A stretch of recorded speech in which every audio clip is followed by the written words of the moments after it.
Allah akan angkat karir pekerjaan di tempat yang terbaik. Tiap dia beraktivitas itu akan dibimbing oleh Allah. Gak ada istilahnya nyogok, gak ada korupsi, gak ada yang buruk-buruk, baik semuanya. Bahkan waj'alni min ladunka sultanan nasira. Kalau ada yang mengganggu dalam aktivitasnya, ada yang cemburu, ingin menyingkirkan, menyungkurkan, dan macam-macam, maka Allah langsung yang kemudian membantunya tanpa perantara. Nah, tatawwu berasal dari kata ta'ah. Ini dasar ilmu sharafnya. Secara bahasa, derivasi kata ini menunjukkan arti bentuk ketaatan. Jadi bahasa Indonesia, kepatuhan, taat, patuh.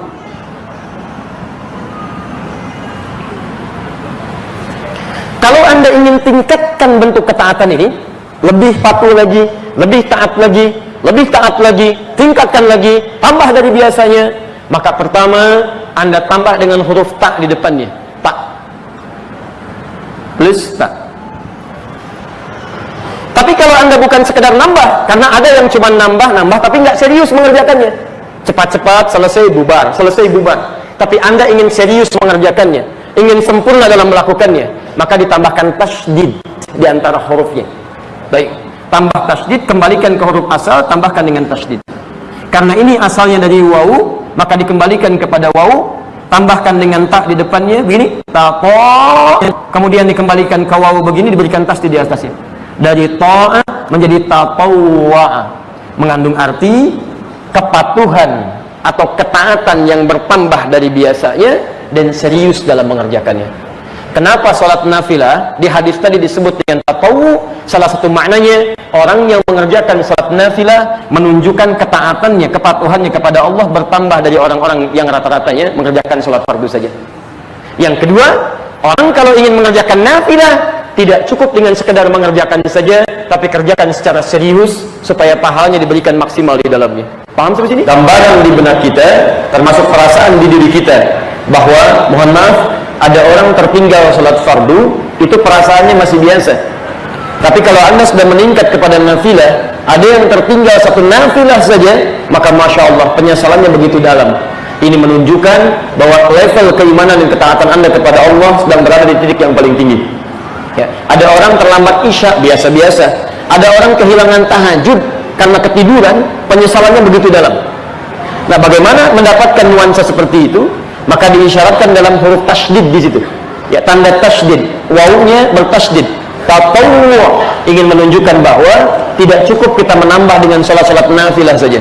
Ba'da isya tunaikan 2 rakaat. Ada yang bangun tahajud, tapi tidak serius dalam mengerjakannya. Maka yang demikian itu tidak akan bisa menambah kenikmatan kita dalam mendekat kepada Allah Subhanahu wa taala. Karena itulah nama tatawwu untuk mengistilahkan, saya ulangi, nama tatawwu selain mengistilahkan nama dari salat nafilah, juga mengisyaratkan tentang peningkatan ketaatan dan kesungguhan dalam mendekat kepada Allah Subhanahu wa taala. Jelas di sini? Baik, alhamdulillah. Teruskan teman-teman. Tadi sudah kita bahas, selain nama juga sebagian dari manfaatnya. Sekarang ada yang paling penting, selain tadi manfaat salat nafilah dan salat tatawwu ini menyempurnakan pahala salat-salat fardu kita, adakah di antara manfaat yang lain? Maka Masya Allah, ya, teruskan. Keterangan Rasulullah SAW terdapat di hadis Muslim nomor hadis 488 dari sahabat Thauban radhiyallahu taala anhu, khususnya di zaman Nabi sallallahu alaihi wasallam dulu, bukan saat ini. Di masa Rasulullah sallallahu alaihi wasallam itu tidak pernah ditemukan di pojok kanan masjid di masa Nabi sallallahu alaihi wasallam kecuali sahabat Thauban sudah ada di dalamnya. Dia nggak pernah didahului oleh orang lain. Begitu masuk masjid, pojok kanan pasti beliau. Begitu masuk masjid, sebelah kanan pasti beliau. Dan secara singkat, pernah satu kali tidak mengikuti sholat berjamaah di waktu subuh, sampai Rasulullah SAW kemudian menunggu yang bersangkutan, kok nggak kelihatan. Apa yang menyebabkan beliau tidak bisa ke masjid? Ketika didapati di rumahnya, istrinya menyampaikan, ternyata beliau radhiyallahu taala anhu sudah meninggal dunia. Jadi yang memisahkan beliau dengan masjid itu hanya maut. Apa amalannya ketika ditanya sahabat Thauban untuk bisa mewujudkan itu? Di samping ketaatan meningkat kepada Allah, dan mengikuti tuntunan Rasulullah. Ketika ditanyakan itu, turun ayat, Rasulullah langsung mengatakan, alaika bikathratis sujud. Cobalah kamu berikhtiar untuk memperbanyak sujud. Perbanyak sujud, perbanyak sujud. Para ulama diantaranya menafsirkan kalimat perbanyak sujud ini dengan meningkatkan salat nafilah. Tingkatkan lagi, tingkatkan lagi, tingkatkan lagi. Jadi keutamaan salat nafilah itu, salat tatawwu itu, selain menandakan ketaatan kita kepada Allah, selain melengkapi pahala-pahala salat fardu yang kurang, diantaranya adalah diantara amalan ikhtiar kita supaya bisa berjumpa dengan Rasulullah SAW di akhirat nanti. Jelas di sini? Baik, jadi antum yang punya cita-cita sudah di dunia nggak ketemu, masa di akhirat nggak lihat juga? Minimal antum siapkan amalan. Di dunia nggak pernah lihat, masa di akhirat nggak jumpa? Ayo bikin amalan. Sahabat saja yang pernah lihat Nabi nggak ingin berpisah di akhirat nanti, apalagi kita yang nggak pernah jumpa, masa nggak pernah lihat sama sekali? Kita bertakwalah kepada Allah Subhanahu Wa Taala, cari amalan, siapkan. Kan? Bagian terakhir masih di poin ini, manfaat faidah salat tatawwu. Teman-teman, tadi kan baru umumnya, saya ulang, yang tadi baru secara umum. Semua salat nafilah ini, salat tatawwu ini, di antara manfaatnya secara umum, selain menyempurnakan salat fardu, juga mohon maaf bisa menjadi ladang ikhtiar untuk berjumpa dengan Rasulullah SAW. Faidah yang ketiga, ini yang terakhir,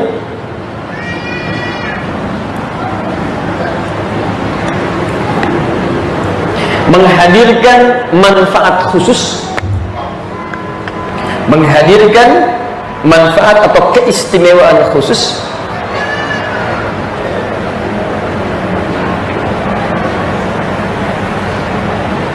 terkait kebutuhan seorang hamba saat di dunia, terkait kebutuhan seorang hamba saat di dunia.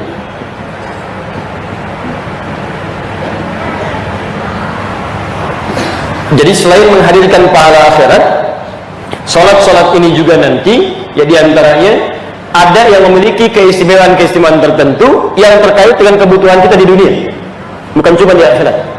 Nanti kita akan turunkan. Ya, saya ambil contoh misal, ya ada salat tahajud, yang kalau antum sering kerjakan tahajud, itu bukan hanya melahirkan pahala akhirat, tapi Allah janjikan 4 hal akan diberikan kepada kita saat kita masih berada di dunia. Bahkan langsung turun ayat di situ. Quran surah 17 tadi, ayat 79 sampai ayat 81 itu. Ya, wa minal laili fatahajjad bihi nafilah. Di antara sebagian malam ayo bangun tunaikan tahajud. Ini malam ini mumpung masih ada kesempatan nih. Besok belum tentu hidup. Jadi kalau malam ini ada kesempatan pun kerjakan, karena malam besok belum tentu jumpa. Paham ya? Baik, awas, hati-hati, godaannya banyak. Nanti macam-macam godaannya. Ya, sekarang sudah siap-siap, begitu tengah malam mau sholat ada bola gitu kan. Masya Allah, siap-siap, malam ini apa? Lebih baik menjadi Real Masjid daripada Real Madrid ya. Keistimewaan khusus terkait tahajud ini, Anda tunaikan tahajud. 1, asa ayyaba'afaka rabbuka maqaman mahmudah, maka Allah akan jamin orang yang benar tahajudnya, mendekat kepada Allah, Allah akan angkat karir pekerjaan di tempat yang terbaik. Dia cukup dengan amin, tahajud dulu. 2, tiap dia beraktivitas itu akan dibimbing oleh Allah. Beda antara yang dibimbing dengan yang tidak dibimbing. Orang yang dibimbing Allah itu Masya Allah, selain mudah aktivitasnya, juga berkah apa yang ia kerjakan. Dia jalan, melihat sesuatu yang Allah tidak suka, Allah akan bimbing. Jangan dilihat, dia akan palingkan. Hatinya akan memberikan bisikan. Tangannya tidak mungkin menyentuh yang haram, kakinya melangkah pada yang baik-baik. Itu dibimbing Allah. Wa akhrij mukhrajas sidqin. Kalau ada kesulitan, dibimbing untuk keluar, mendapatkan jalan keluar terbaik. Nggak ada istilahnya nyogok, nggak ada korupsi, nggak ada yang buruk-buruk, baik semuanya. Bahkan waj'alni min ladunka sultanan nasira. Kalau ada yang mengganggu dalam aktivitasnya, ada yang cemburu, ingin menyingkirkan, menyungkurkan, dan macam-macam, maka Allah langsung yang kemudian membantunya tanpa perantara. Itu tahajud. Ada salat duha terkait dengan rizki, macam-macam. Jadi faidah menunaikan salat nafilah ini, tatawwu ini, selain menghadirkan pahala akhirat, jadi wasilah untuk mendekat pada Rasulullah. Di antaranya bisa mengentaskan persoalan-persoalan dunia kita terkait dengan kebutuhan tertentu sesuai dengan nilai sifat salatnya. Paham sampai sini? Sekarang Ustaz, ini kan penting sekali nih, nafilah, tatawwu, keistimewaannya banyak. Lantas apa hukumnya? Kalau saya nggak kerjakan, bagaimana status saya? Dosa nggak, gitu kan? Bagaimana cara saya memotivasi diri untuk mengerjakannya? Maka diterangkanlah kemudian lewat keterangan Nabi SAW, juga isyarat dari Al-Quran. Solat ini yang punya nilai penting, yang punya pahala melimpah, juga punya keterkaitan dengan aktivitas kita. Sebanyak-banyaknya keistimewaan ini, Allah tetap tidak ingin memberikan beban kepada kita di luar batas kemampuan kita. Dijadikanlah kemudian seluruh salat-salat ini, selain yang fardu yang 5 waktu itu, hukumnya sampai kepada hukum sunnah saja. Apa itu sunnah? Masya Allah, pokoknya cepatlah gitu ya. Sunnah, saya ulang, sunnah, kalau kita gali dari sisi hukum, ya, pengertian hukum dalam definisi usul fiqih, ya, sunnah itu segala jenis ibadah yang melahirkan pahala bila dikerjakan, pahala bila dikerjakan. Ini secara usul fikih, ya.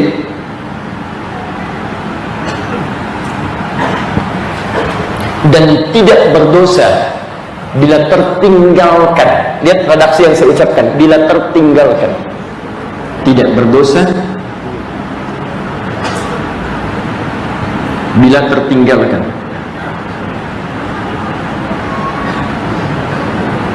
Saya tidak katakan meninggalkan, karena kalau meninggalkan itu ada kesan mengabaikan.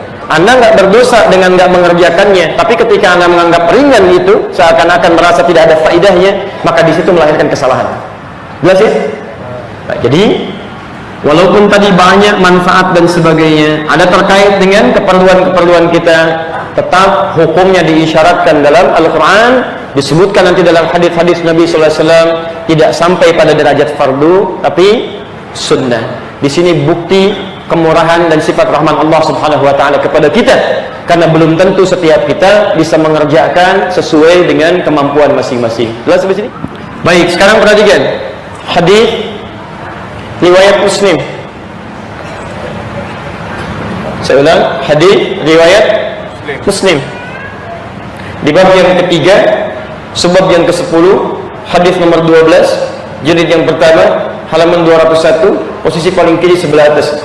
Kalau mau sama kitabnya dengan saya, terbitan Darul Hadis, warna biru dangkar, petakan tahun 2002. Ya, masih yang sama dengan yang dulu. Saya beli di Kairo, di Husainiyat, tanggal 26 Juli tahun 2006. Maksudnya nanti supaya nggak disebut sebagai indeks gitu kan. Nanti saya tunjukkan, ada ya kalau mau sama. Baik, saya langsung saja sampaikan. Ja'a rajulun minal badiyati ila Rasulillah sallallahu alaihi wasallam. Bima makna? Datanglah seorang lelaki badui, ya, dari daerah desa kepada Nabi sallallahu alaihi wasallam. Secara singkat dia menyampaikan, "Ya Rasulullah, atana rasuluka." Ya Rasulullah, telah datang utusan Anda kepada kami. Maksudnya datang di antara sahabat yang telah masuk Islam, belajar pada Rasulullah, dia berdakwah, menyampaikan ke daerahnya. Dikatakan kami mesti menunaikan salat. Apakah ini benar? Kata Nabi, sadaqah, dia benar. Apakah Allah memerintahkan hal amarakallahu biha? Apakah Allah perintahkan juga Anda untuk salat? Kata Nabi, ya. Naam, kata Nabi, saya pun diperintahkan. Maka dia katakan, ya, kemudian dia tanya lagi, "Ya Rasulullah, utusan Anda mengatakan saya harus berzakat. Apakah ini benar?" Kata Nabi, "Iya benar." "Apakah Allah memerintahkan Anda untuk berzakat?" "Iya." Kemudian dia bertanya tentang haji sesuai dengan seperti pertanyaan tadi. Setelah dijawab oleh Nabi keseluruhannya, dia berkata, "Ya Rasulullah, fawalladzi nafsi biyadi." Ya Rasulullah, wallahi, demi Allah yang jiwaku digenggam oleh Allah Subhanahu wa taala, saya akan kerjakan semua yang fardu ini tanpa mengurangi dan tanpa menambahnya. Jadi ketika dia bertanya pada Rasulullah tentang salat fardu tidak dengan sunnahnya, tentang puasa yang fardu Ramadan tidak dengan sunnahnya, tentang haji dia tidak bertanya tentang umrahnya, dijawab oleh Nabi, ini semua ketentuan pokok dalam Islam. Begitu disebutkan kata orang ini, saya kerjakan yang pokok ini tanpa menambah. Tanpa menambah itu maksudnya saya nggak akan kerjakan salat sunnahnya, saya nggak akan kerjakan puasa sunnahnya, saya nggak akan kerjakan selain dari haji, karena kemampuan saya cuma di sini. Ada orang-orang yang dalam hidupnya Memang dia merasa sulit untuk mengerjakan ini karena merasa bahwa kemampuannya ada di sini. Ya, kata Nabi, kemudian orang itu pergi, kata Nabi ketika dia pergi, Nabi katakan sadaqa au aflaha, ya. Dakhala al-jannah in sadaqa. Kalau dia benar dengan perkataannya, maka dia berpeluang untuk masuk surga. Saya ulang, dia berpeluang untuk masuk surga. Jadi Bapak Ibu sekalian, akan ada di antara kita yang barangkali saat akan menunaikan salat-salat sunnah ini, ibadah-ibadah sunnah, belum tentu bisa mengerjakannya maksimal. Saya ulang, belum tentu bisa mengerjakannya maksimal seperti orang yang dari Baduy tadi. Maka hadis ini menjadi hujjah atau dalil bahwa orang yang tidak mampu mengerjakan salat sunnah dalam hidupnya, ya, dia tidak dihukumi dengan dosa. Saya ulang, dia tidak dihukumi dengan dosa sepanjang dia bisa menjaga yang fardunya. Jelas sampai sini? Tapi pertanyaannya, awas pertanyaannya, jika Anda hanya menunaikan yang fardu saja, tapi Anda misalnya punya kemampuan mengerjakan yang sunnah, lalu Anda sengaja tinggalkan, apakah Anda bisa menjamin bahwa yang fardu ini menghadirkan pahala yang cukup untuk Anda di akhirat nanti? Nah, kalau Anda merasa bahwa pahala ini belum cukup, masih banyak kurangnya, sedangkan Anda punya kemampuan tidak seperti orang Arab Baduy tadi, maka yang terbaik, tunaikan salat-salat yang berhukum sunnah ini, keluarkan jenis-jenisnya, bikin menu oleh kita, dan sejak itu mulai tingkatkan salat kita di hadapan Allah Subhanahu wa taala. Paham sampai sini? Jadi yang ingin saya sampaikan, disebutkan ibadah sunnah di sini, Allah dan Rasulnya ingin menerangkan bahwa ibadah-ibadah ini sekalipun kita kerjakan, jangan sampai menjadi beban sampai kita wajibkan dalam kehidupan kita. Paham? Jadi sekarang perhatikan, sholatnya disebut sholat apa? Nah, bukan sholat sunnah. Kalau sunnah hukumnya, ingat, sholatnya disebut dengan nafilah. Baik, peningkatannya mengisyaratkan mana apa? Taqawu. Hukumnya disebut apa? Sunnah. Apa artinya sunnah? Bila dikerjakan dapat pahala. Baik, tertinggalkan tidak berdosa. Sekarang perhatikan, kenapa kalimat sholatnya kemudian dilekatkan dengan hukum, bukan dengan nama sholatnya? Lihat penamaannya, sholat sunnah. Yang kita kenalkan sholat sunnah. Kalau antum keluar baca di kitab fikih, jarang ditemukan sholat sunnah. Yang ada sholat nafilah, sholat tatawu, hampir nggak ditemukan kalimat sholat sunnah, jarang. Tapi di kita disebut dengan sholat sunnah. Kenapa dimunculkan istilah sunnah menjadi nama sholatnya? Untuk memberikan motivasi, karena pada umumnya orang sulit untuk diminta mengerjakan tambahan kecuali ada kompensasi dari situ. Seakan-akan ingin mengatakan begini, ayo tambah dengan sholat. Kan tadi sudah barusan. Kalau kamu tinggalkan yang ini, kamu kehilangan pahala-pahala seperti ini. Sebelum sholat subuh, ada orang yang nunggu subuh aja. Ada 2 rakaat loh nafilah. Apa sih manfaatnya? Kan yang penting subuhnya. Kamu kehilangan 2 rakaat ini, kamu kehilangan lebih daripada dunia dan seisinya. Masa gitu amat? Si amat aja nggak gitu? Itu si amat, kamu bukan. Turunkan hadisnya. Maka ketika diturunkan nama-nama sunnah ini, kan, pertama untuk memberikan kesan bahwa bagi orang-orang yang kurang motivasi dalam mengerjakannya, bisa dimotivasi untuk melahirkan pahala-pahala yang bisa ia raih. Jelas di sini?